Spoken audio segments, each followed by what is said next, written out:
All right, so the industrialization in the Gilded Age, really talks about the rise of America as a capitalist nation.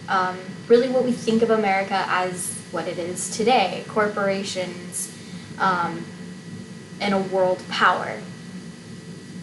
So the first industrial revolution, which actually occurred before the one we're going to focus on today, it occurred prior to the Civil War, and it was centered around industries such as coal, iron, railroads, and textiles, or TRIC, T-R-I-C for short.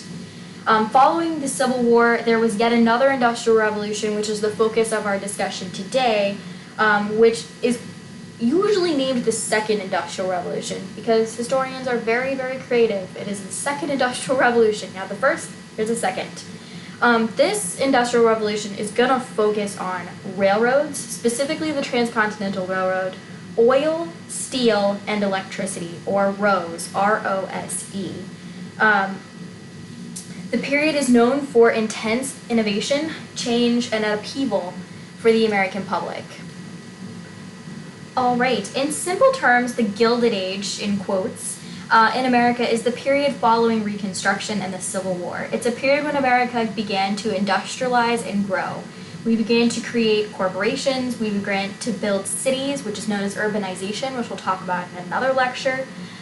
We began to build factories, and we also, with all of that, built highly powerful, influential millionaires, some of the first in the world, which we'll kind of term robber barons.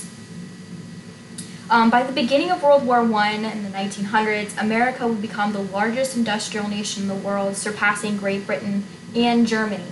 But not everyone is going to benefit from this growth equally. Many of the problems that we still face today regarding income equality, poverty, class division, civil rights, all point back to this period in history, as do many of our modern gadgets and technologies. So innovations during this period absolutely explode. Things that we use every day, like refrigerators, refrigerated railroad cars, typewriters, cash registers, adding machines, lots of things that go into capitalism, were created during this time period. During the early 20th century, again the 1900s, mass popular culture emerged surrounding these new inventions, surrounding cameras, bicycles, moving pictures, professional sports, mostly baseball, amusement parks, all things which were new to these massively growing cities. This period of time is marked by a major shift in American labor force. In 1880, about 50% of Americans worked in agricultural fields. This number had dropped to only about 25% by 1920, and today only about 2% of Americans work in an agriculturally based profession. Perhaps the most impacted during this time period is going to be farmers. In 1880, only 25% of those who owned a farm actually owned the land. Or the reverse, 75% owned their land. But this number decreased as corporations and sharecropping becomes widespread. Eventually, this will lead to the populist movement, which we'll talk about next week. And it will also lead to the rise of corporations. This period of time is also marked by great fluctuations in the economy. So there are several depressions, economic depressions, which we'll call panics or recessions, that are going to contribute to the economic woes of this time period. And a lot of this is actually because of a lack of regulation in the economy. So there's going to be a big panic in 1873. There's a panic in 1893, which was one of the more noted panics or economic depressions. And there's going to be one in 1907, along with some others. All right, so the Transcontinental Railroad we talked very briefly about in the West lecture, but it's essential to the rise of industry. And you'll see from this picture, it actually involves two railroad companies that meet at Promontory Point. By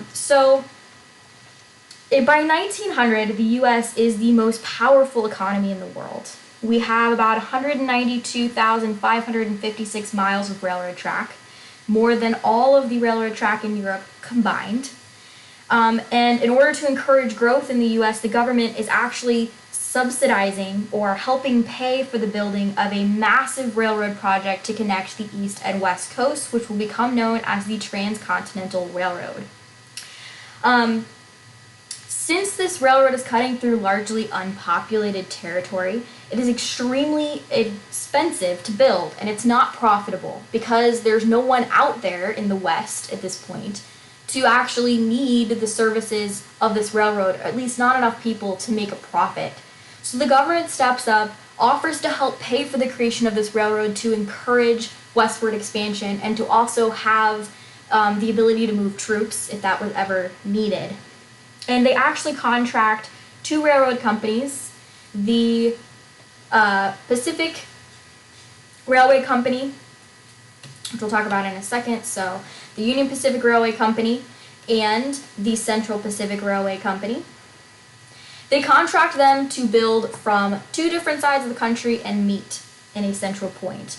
Railroads, as a part of this subsidizing of lands, will actually end up being given about 155.5 million acres of land along their railroad lines in a checkerboard pattern that looks something like this. So along the railroad lines, they would be given land based off this pattern. So for every railroad track, every mile of track they built, they'd be given 1 square mile of land to the railroad, one of these, so everything in orange is land to the railroad, and then one to be sold to others. And oftentimes the railroads would come back in later and buy up these white squares. So the railroads ended up owning a lot of land when this was all said and done.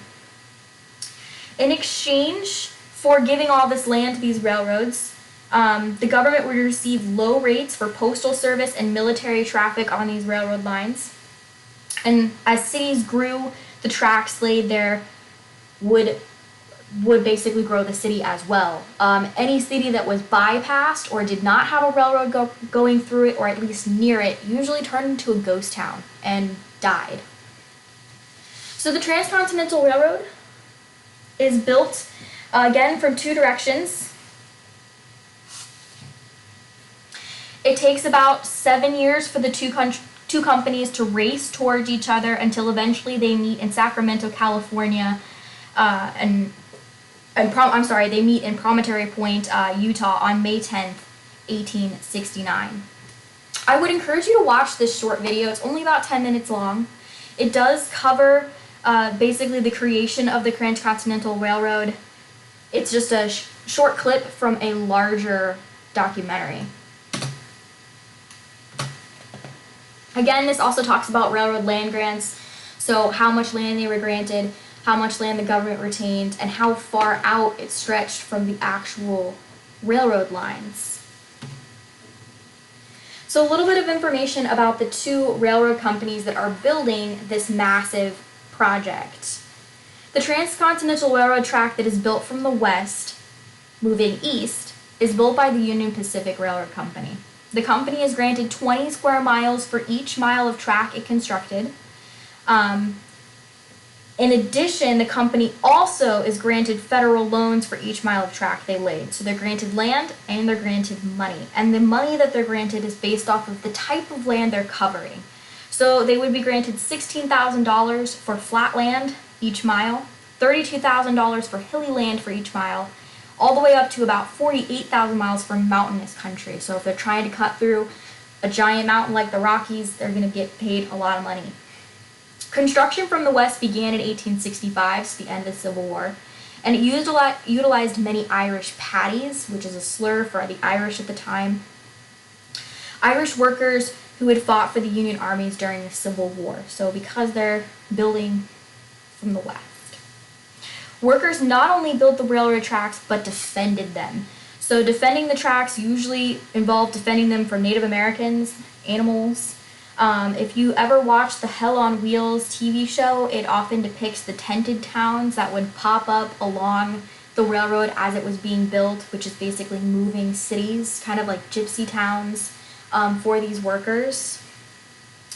But, of course, these railroads were certainly not without their corruption and scandals, and the most well-known is probably the Credit-Mobler scandal.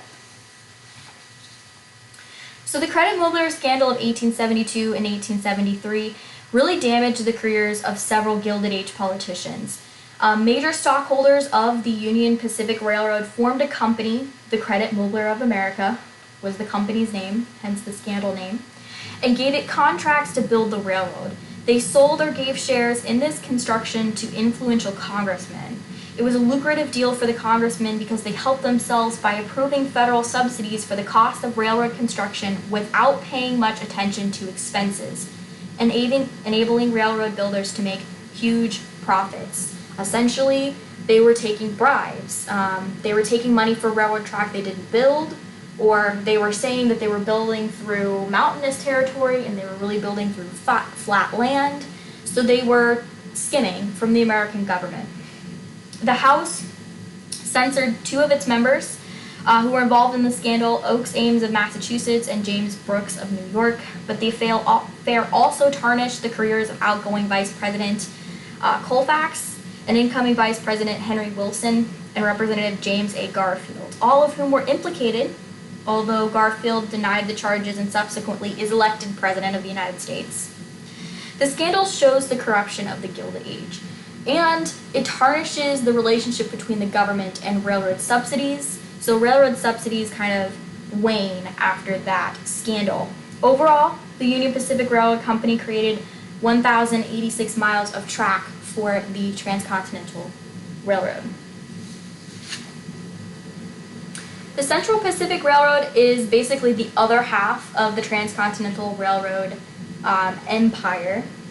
They built from the east, and they were part of the American Railroad Company founded in 1861 by a group of California merchants who become later known as, quote, the Big Four. The Big Four makes up basically big merchants in California on the West Coast. So Collis P. Huntington, who's the VP, Leland Stanford, who's the ex-governor of California and becomes a future senator, Mark Hopkins, and Charles Crocker are the Big Four. And they're best remembered for having built part of the first American transcontinental railroad line. So they're most remembered for this achievement. The Pacific Company was more ethical just because it did not get involved in the bribery and scandals of the other company. The government provided them with the exact same subsidies as was given to the Union Pacific Railroad Company, but the East, more so than the West, relied upon Chinese labor or coolies, which is another slur. So you have patties and coolies. Estimated about 10,000 total in their workforce. Hundreds of these workers, however, lost their lives in the process of creating this railroad line. The Sierra Nevada was a big hurdle for the Central Pacific Railroad. It's a major challenge, and it required a lot of dynamite and blasting, which is very, very dangerous work. So a lot of lives were lost. The Central Pacific Railroad did not lay as much track, only 689 miles, but again, they meet Union Pacific at Promontory Point in May 10th of 1869, Promontory Point, Utah. So the significance of this creation of these companies, of this transcontinental railroad. After the creation of the Transcontinental Railroad, and partly because of the scandal, no subsequent railroad lines received government loans, but all received generous land grants. So they still offered incentives, just not money. Among all the other major rail lines created in this time was the Pacific Northern Railroad, the Great Northern Railroad, but by far, again, the most significant is going to be the Transcontinental Railroad. So in the East, on the East Coast, shipping and railroad tycoon Cornelius Vanderbilt, who lived from 1794 to 1877, so to the end of Reconstruction, is one of the most well-known railroad tycoons. He's a self-made multimillionaire who became one of the wealthiest Americans in the 19th century. He worked for his father, who actually operated a boat that ferried cargo between Staten Island, New York, where they lived, and Manhattan. He worked initially as a young boy as a steamship captain until he went into business for himself in the late 1820s, and eventually he will become one of the country's largest steamship operators before getting involved in railroads. He is fiercely competitive and ruthless, and by the time you get to the 1860s, after having been his own businessman for a while, several decades, he shifts his focus to the railroad industry, where he built another entire empire and helped make railroad transportation more efficient. So Vanderbilt is really known for streamlining railroads on the East Coast. By the time he dies, he's worth about $100 million. He gained control of a number of railway lines between Chicago and New York and established an interregional railroad system. This was a major transformation of the railroad network, which previously had been fragmented into a number of short railroad lines, each with their own procedures, timetables, stock, level of gauge of track. The creation of a system that spanned several states that was lower in cost, more efficient, and faster meant that Cornelius actually cornered a market. Vanderbilt is the one who popularized the use of steel railroad tracks. The previous iron tracks were cheaper, but they tended to flux, and they tended to not be able to carry as heavy a load. So it would cost more because you'd have to ship things in segments instead of just shipping it all at once. So Vanderbilt is in the east. Jay Gould and Russell Sage are in the west. So Jay Gould and Russell Sage are actually known for being more corrupt. They're not quite as successful as Vanderbilt's. I'm sure you've heard of Vanderbilt before. You may not have heard of Gould. They controlled Western railroad industry by about 1880, but they're not very business savvy. Again, they hurt their railroad stocks a lot of the time by doing stock watering or trying to get short-term gains at the expense of their company. They kept a lot of the profits for themselves rather than reinvesting in their company, and ultimately their companies kind of fail and fall apart, whereas Vanderbilt's survive.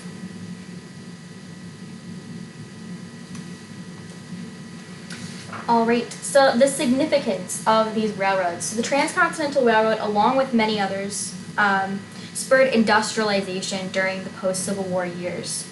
The nation became physically united. So whereas before you'd have to spend months and months trekking by foot from point A to point B to get into the west, now you had a relatively fast and efficient way to get from point A to point B. There is a huge domestic market for U.S. raw materials and manufactured goods that now, because of railroads, could be produced and moved at much lower costs. And the U.S. market at this time is probably one of the largest integrated markets in the world. This new market led to mass exodus from rural areas to cities and areas around railroads, which will lead to urbanization, which again we'll talk about later. So this growth of industry also contributed to a massive influx of new immigrants. The United States becomes known as a land of opportunity, a land to make money. The American dream becomes very prevalent. So railroad companies also needed muscle. They needed people to build this railroad, and they wanted cheap labor. So they would often advertise in Europe for free travel to new farms in the West in order to get that cheap labor. So one of the reasons they have so many coolies or Chinese laborers is because they advertised for them. This would later lead to a lot of racial tensions. I'm sure you've seen the signs of no Irish need to apply. The Chinese are very prejudiced against in California and on the West Coast, so it will lead to a lot of problems. The growth of new markets spurred investments abroad, and in order to work with foreign markets, time zones are actually going to be established from coast to coast. Railroads also build new aristocracy. So remember, railroads got a lot of money from the government, they got a lot of land, so the robber barons, one of the first big millionaires in the country, are going to be railroad tycoons. Alright, of course, with a lot of money comes corruption, especially in a time period where there are not a lot of safeguards for the average person. So it's the Gilded Age if you're wealthy. It's a great time to be alive if you're at the top. If not, you're probably going to be taken advantage of by the people who have money. So railroads had their fair share of corruption. We've already talked about that. But railroad barons are infamous for their underhanded money management. Among the most well-known, again, is Jay Gould, who forced the prices of his railroad stocks to boom and then bust on some of his lines in the West. He was especially known for stock watering, or grossly inflating the value of his stock, taking the profits, and running with them. In some cases, railroad managers were forced to charge high rates and wage ruthless competition wars to pay off their financial obligations. And usually the people who are paying the most are farmers. whenever you have a railroad war, usually it's out in the middle of nowhere where farmers need to get their crops from point A to point B in order to sell them, and the farmers are the ones who are paying for this war. Despite these underhanded tactics and shady dealings, however, railroad tycoons, for a time, became the most powerful people in America. They were able to successfully bribe judges, legislatures, and employ lobbyists to elect their own men to office. They had enough power and influence to basically control the country. Eventually, the railroads ruled as an oligarchy, where a small group holds most of the power. Rather than creating competition for themselves, they would actually form what was called railroad pools, which is basically an agreement between railroads to divide competition, sometimes by dividing traffic on their lines, but usually by just dividing the income from their traffic, in order to divide the market. These pools formed defensive alliances to protect their collective profits. They gave some secret rebates and kickbacks to large corporations to ensure that that corporation would use their railroad line instead of a competition. They would slash rates on competitive lines. They would make sure that they chose short versus long haul pricing, so they would price gouge farmers so that they could give kickbacks for large corporations, and there was no regulation. So again, farmers tended to get the short end of the stick in these kind of railroad wars. So there's going to be calls for regulation, mostly from farmers. The government does try to regulate railroads to some degree, but there's a lot of pushback. So initially, Americans are slow to really react to the excesses of the railroad companies. It's a very different mindset than the mindset of today of regulate, don't have monopolies, this isn't fair, you need to have a strong middle class. Those were not ideas of this time period. Jeffersonian ideals were hostile to the government interference with business. Most Americans were dedicated to the idea of free enterprise, and they viewed competition as a fuel for trade. So many felt that wealth was earned, that the government shouldn't interfere or try to limit the amount of wealth you can gain, a very capitalist idea, and they believed that anyone could be a millionaire. It was an American dream. The idea was that if you are limiting how much people can earn, then you're limiting the American dream. Adam Smith's The Wealth of Nations, which was published in 1776, kind of becomes a guidebook for this type of thinking. It's a guidebook or a Bible for capitalism during this time period, and it strongly, strongly discouraged any type of government intervention in the economy.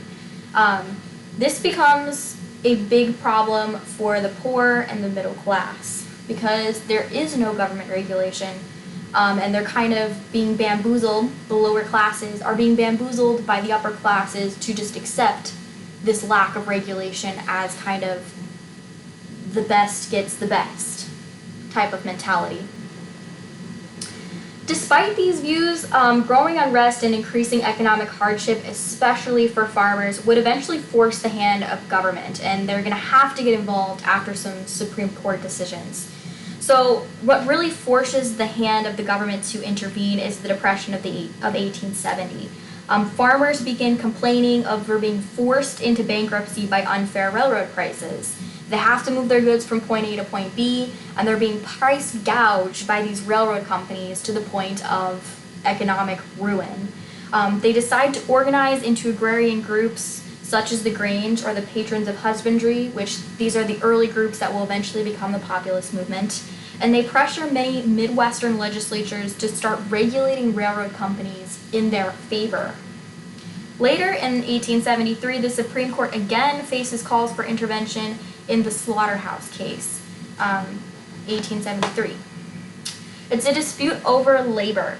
It molded the court's views of the 14th Amendment for decades to come and established that labor was not a federal responsibility, but a responsibility of the states. What this means for railroads is that labor issues were not federal court issues. This effectively protected big business from federal regulations. The federal government only would get involved with interstate commerce, nothing else. So the Supreme Court is often ruling in favor of big business.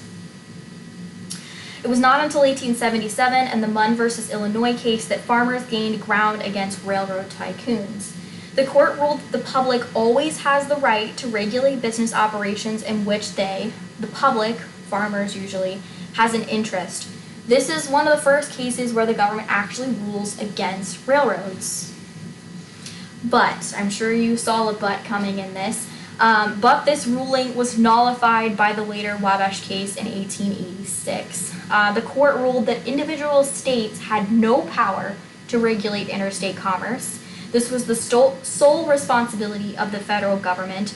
The state of Illinois had previously prohibited short and long haul prices or price gouging against farmers, but this ruling is going to be overturned with this policy.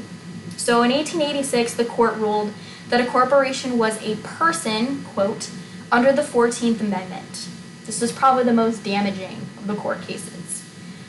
This made it extremely difficult for the federal government to regulate corporations because the federal government doesn't regulate people, specific people. This case would stimulate a push for the creation of the Interstate Commerce Act of 1887. So what is the Interstate Commerce Act? It's passed at the same time as that Wabash case, and it's passed despite disapproval by the then President Cleveland. The act is the first large-scale legislation passed by the federal government to regulate corporations in the interest of the society. So you're trying to regulate corporations for the good of all. It's kind of a modern take. It set the precedent for future regulatory commissions in the 20th century, so in the 1900s. This act, most importantly, set up the Interstate Commerce Commission, or the ICC. What the ICC does is it is responsible for enforcing and administering the act. So the Interstate Commerce Act is the legal act behind it. The Interstate Commerce Commission is the enforcement arm of this act. The act prohibited rebates and the creation of railroad pools. It required railroads to openly publish their rates, so you didn't have price gouging against farmers. And the act forbid unfair discrimination against shippers, specifically farmers, and outlawed charging more for short haul than long haul prices over the same line. So previously railroads were charging more for short distances.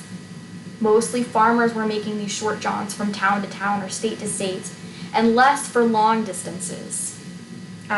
This law eliminates that. This act eliminates that. The result of the act, though, is that it's largely ineffective. It proved to be an orderly forum where competing business interests could resolve conflicts in a peaceful way, but it didn't effectively regulate the railroads. So it does help a little bit to resolve tension between businesses, but it really doesn't do what it was supposed to. It's more of an appeasement for the public because it has no strong enforcement mechanisms. The ICC didn't really have the power to do what it said it was going to do.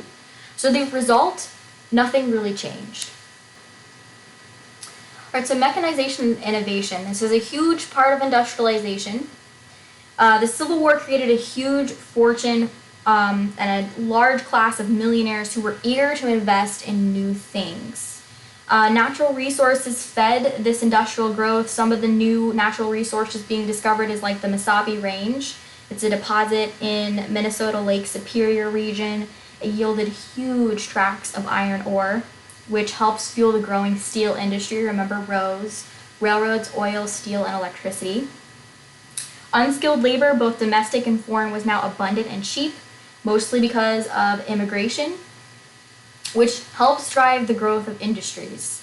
So not only do you have lots of natural resources, but you have a plethora of labor supply, cheap labor to help fuel this, so it just creates the perfect storm. The creation of interchangeable parts by Eli Whitney, or the American system, was perfected and used excessively by industry. This combined with the cash register, stock ticker, and typewriter facilitated business growth and allowed for women to enter the workforce. Many of the women are the ones running these new sewing machines, or the ones running the cash registers, the ones running the typewriters, answering phones eventually. Patents increased significantly between 1860 and 1890, and the invention of electricity, the refrigerated railroad car, and electric railroads or streetcars pushed urbanization and the growth of cities, because cities are where all of these new inventions tended to be. Cities are where you had electricity, you had indoor plumbing, you had attractions, you had amusement parks. That's where people wanted to be, and that's where people flocked. All right, so Alexander Graham Bell, I'm sure you're very familiar with, inventor of the telephone. He's perhaps one of the most significant inventions and inventors of this time period. Bell was a Scottish-born American scientist who worked at a school for the deaf while attempting to invent a machine that would transmit sound by electricity. He was granted the first official patent for his telephone in March of 1876, though there's a lot of legal challenges surrounding this, claims whether or not he was the sole inventor. It's actually one of the longest patent battles in American history over whether or not he actually invented this phone. But he holds the first patent.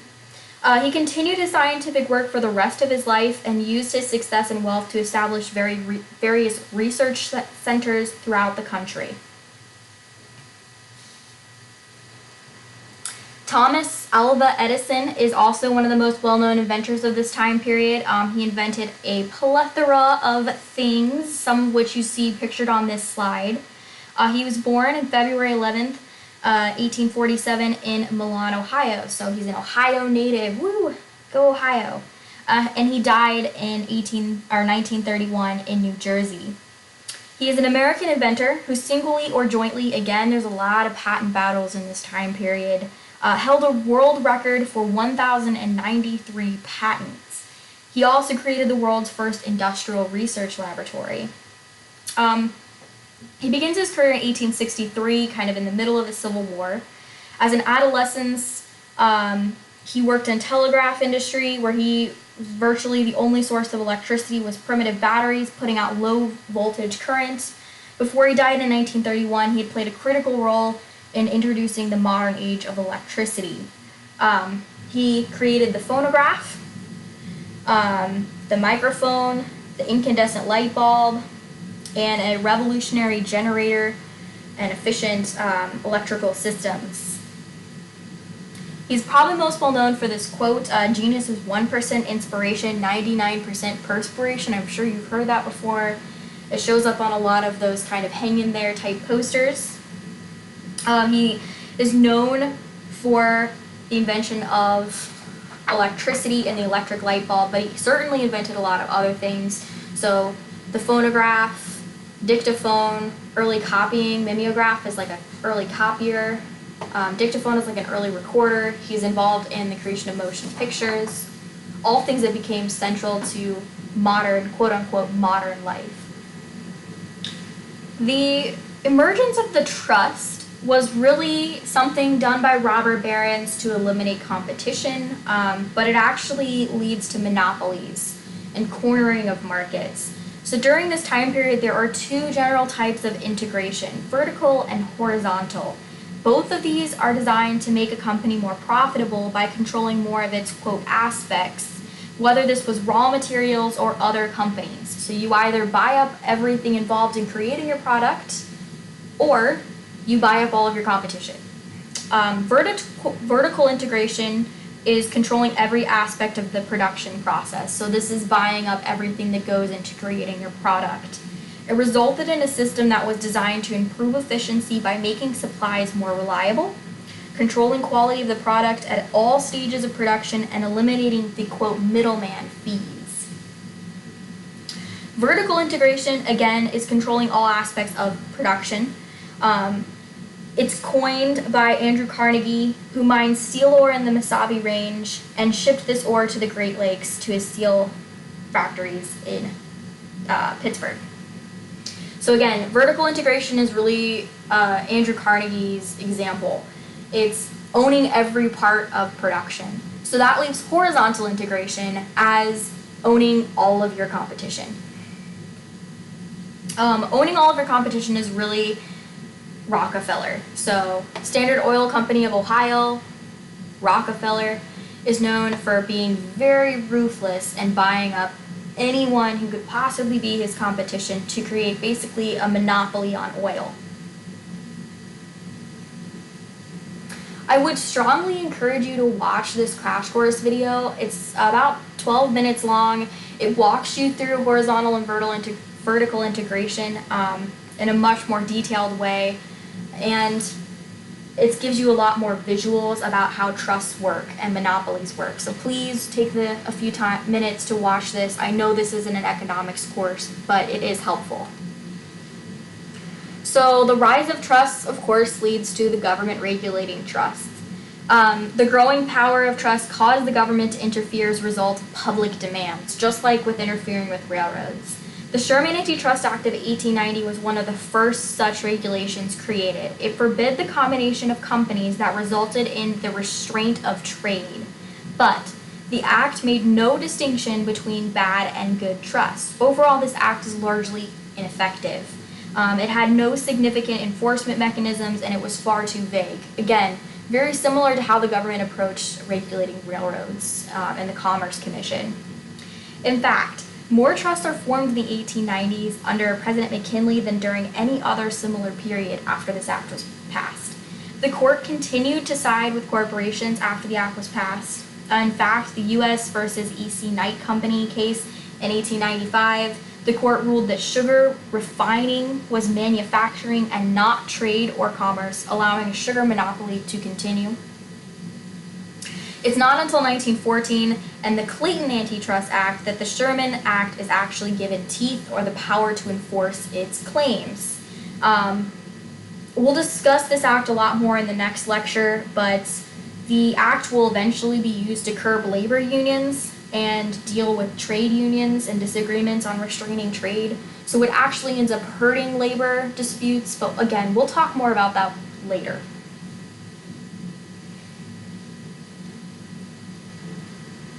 So once the government starts attacking trusts, then these pesky robber barons start coming up with new ways to consolidate their power. Trusts create powerful monopolies that are regulated by the federal government and state government, which leads to the creation of holding companies. These can also be called interlocking directorates, which is what J.P. Morgan called them.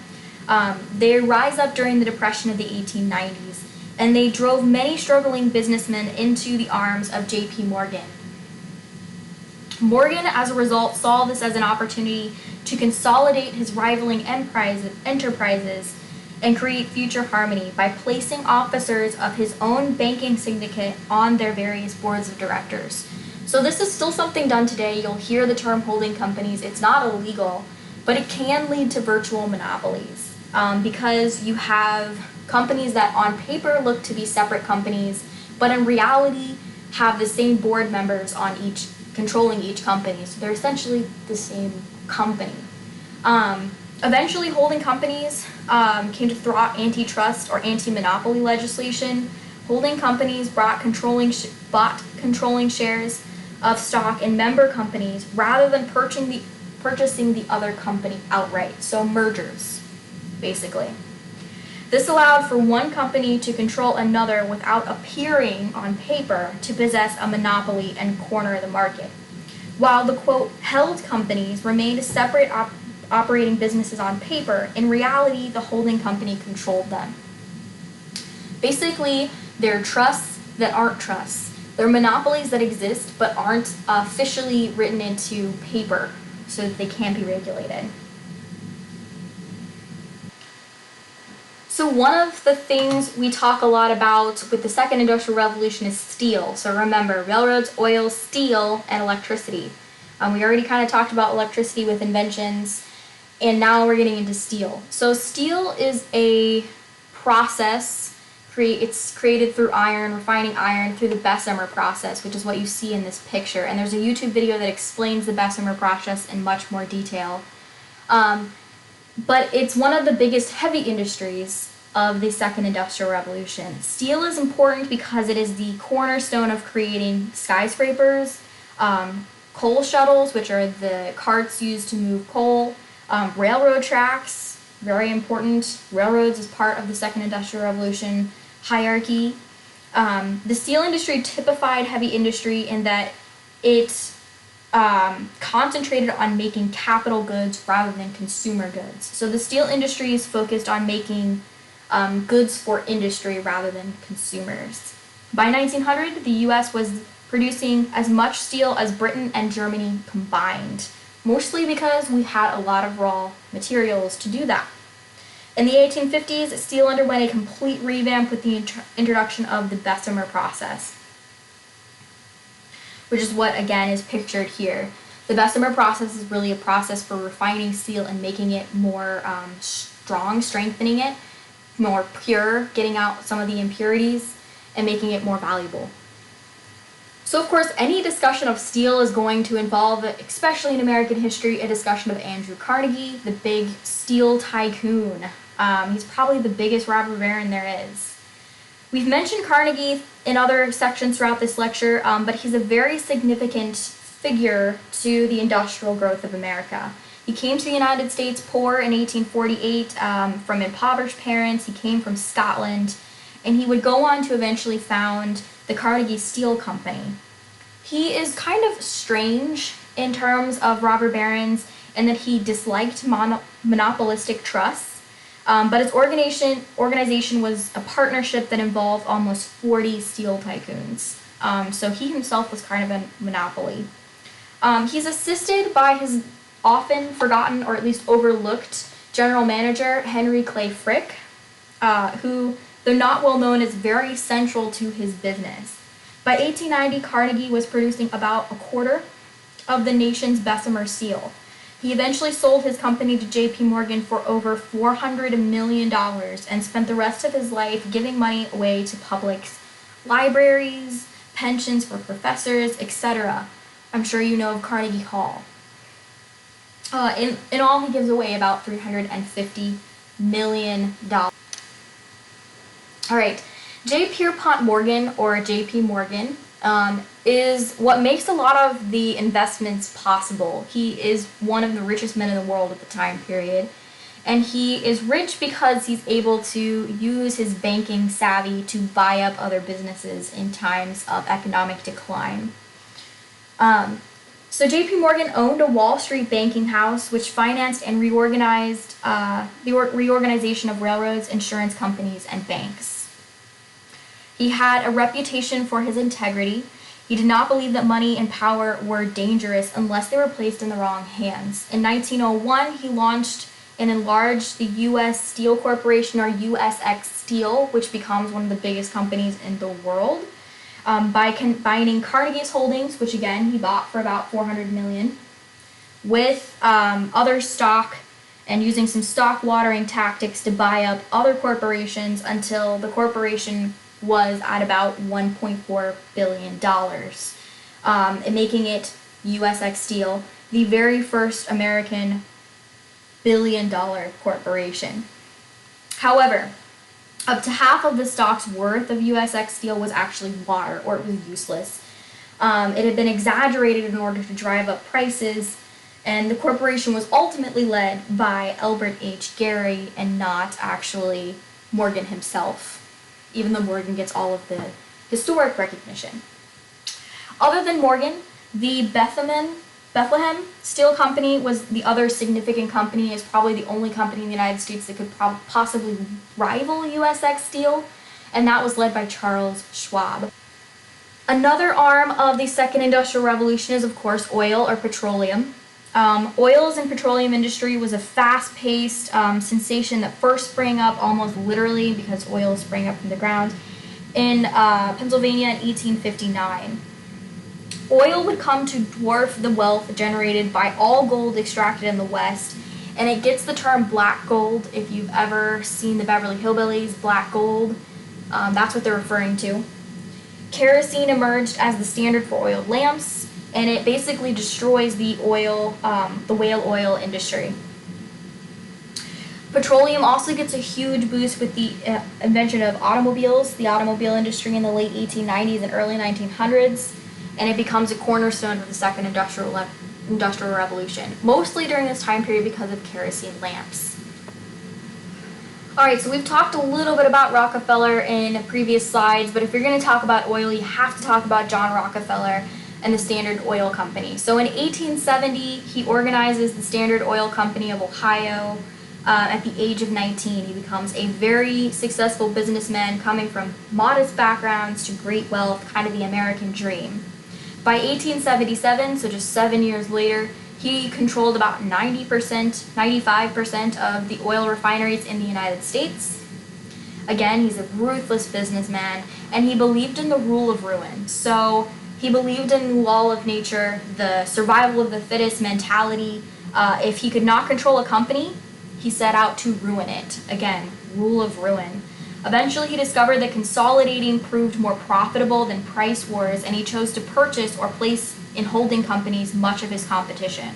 Standard Oil produced a quality product at a cheap price, which fueled important economies both at home and abroad, and he designed a large-scale method of production and distribution that allowed him to produce kerosene at a rate and a price that had never been seen before. So he pretty much had a monopoly on oil.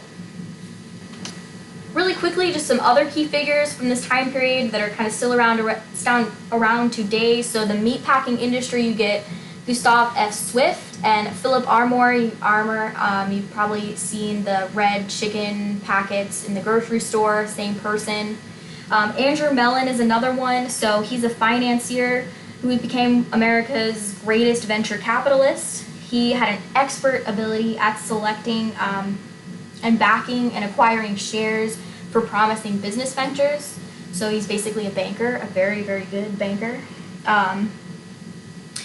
So these guys are lesser known, but they were definitely central to the success of the Second Industrial Revolution. All right, the nouveau riche. We'll be talking about this group a lot in the next lecture, so I'm going to be kind of brief in talking about the nouveau riche here. They'll be a very important factor for the change that happens in the period moving forward. The changing industries of this period created an arrogant new leisure class. The older American aristocracy of successful merchants and professionals were highly resentful, or the old blue bloods were highly resentful of these new rich that kind of popped up out of nowhere. Patrician families such as the Roosevelts were losing a lot of power and prestige to these new robber barons, and economic liberty and community involvement were being overshadowed by monopolies and political machines.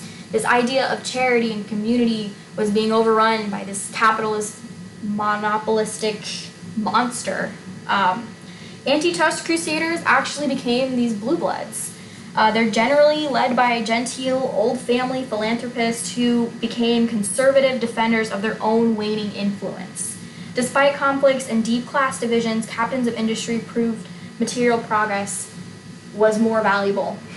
And antitrust crusaders really did not do very well in this time period. Blue bloods continued to lose ground. So where is all of this kind of survival of the fittest, rule of ruin idea coming from? Really, it's social Darwinism. This is another topic we'll talk a lot about in the next lecture, so I'm not going to kind of pound it into your head here. But Charles Darwin wrote Origins of Species in 1859. You can see the cover that I chose over here. And it had a dramatic impact on the social thought of the period. The belief in, quote, survival of the fittest, or the rule of nature, became a common view of the period, and it became an easy defense for big business. Although his work is obviously rooted in biology, it's rooted in the evolution of birds on our island, the theories there became a foundation for promoting the virtues of free market capitalism, which was kind of running rampant in the Golden Age, the Gilded Age. Herbert Spencer is also a well-known advocate for the idea of social Darwinism. He applied social Darwinism, the theory of natural selection, to human competition and established the entire field of sociology based off of Darwin's ideas. William Grant Sumner seconded this view in his book, What Social Classes Owe to Each Other, where he argued that millionaires are a product of natural selection, basically echoing what millionaires were already saying about themselves. Some people from this time period even went so far as to argue that God chose winners and losers in society. In other words, God chose who would be rich and who would be poor. Others argued that God granted wealth, and he had given grace for those materials and spiritual salvation for the select few. Even famous tycoons supported this, so Rockefeller, of course, stated that the good Lord gave me my money. These views are very similar to kind of the divine right of kings, which is a medieval philosophy. It's something that the kings would use to justify their power and influence in the Middle Ages. This view would ultimately lead to Reverend Russell Conwell creating the Acres of Diamonds lecture series, which made him very, very wealthy. It was a traveling lecture series, which he argued that there is no poor person in the U.S. who was not made poor by his own shortcomings. And this will have a huge impact. This idea that the poor are poor because they're lazy is still something that's pretty prevalent today. People blame the poor for taking all of the tax dollars, and they don't really look at the societal systems that have made them poor and keep them poor. So it's really not until the 1930s that the poor get some federal help, and they only get help because of course, the Great Depression and the economic crash.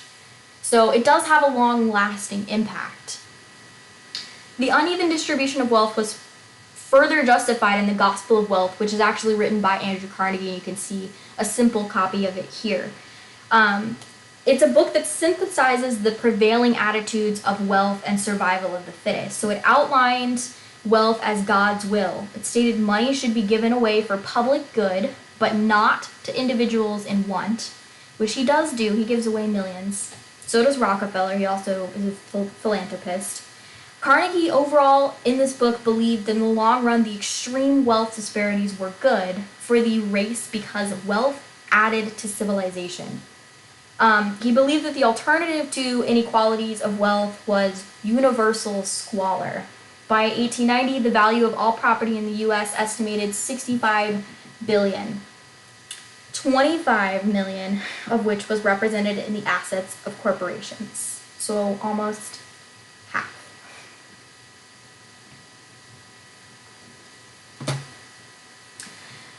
All right, so the New South. During all of these changes, we're still coming off of the end of the Civil War. The South is still a little different than the North. It faces some different challenges. It still has problems that are carrying over from Reconstruction that it's still dealing with, and it's still primarily agricultural. So the New South is a term used to describe the changes that the South faced after the Civil War.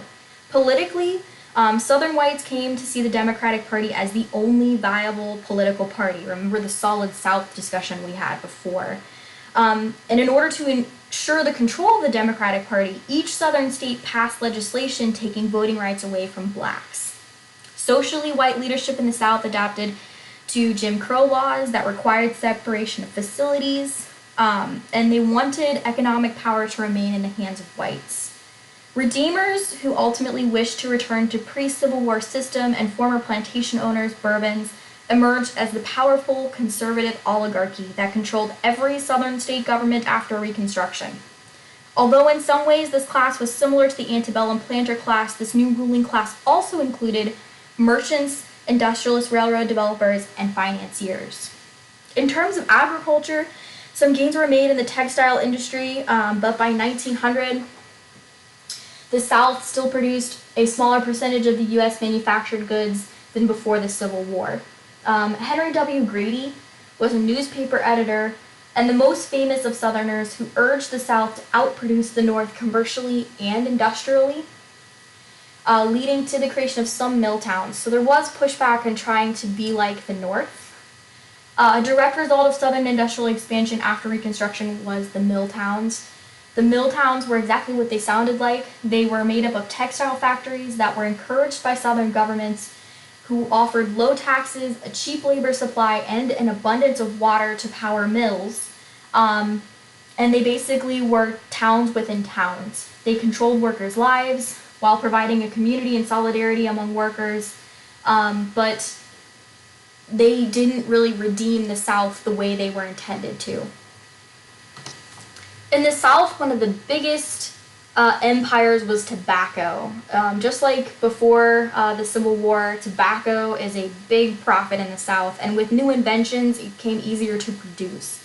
So the tobacco industry grew dramatically after 1880 when machine-made cigarettes replaced the age-old practice of rolling one's own cigarettes by hand. So previously, you would buy the paper for the cigarette, and you'd buy the loose tobacco, and then you'd have to roll your own cigarette each time. That's just how you would buy them. The idea of buying them in packs was created in this time period, and it was capitalized on by James Buchanan Duke, who created the American Tobacco Company, which became one of the biggest trusts in the South.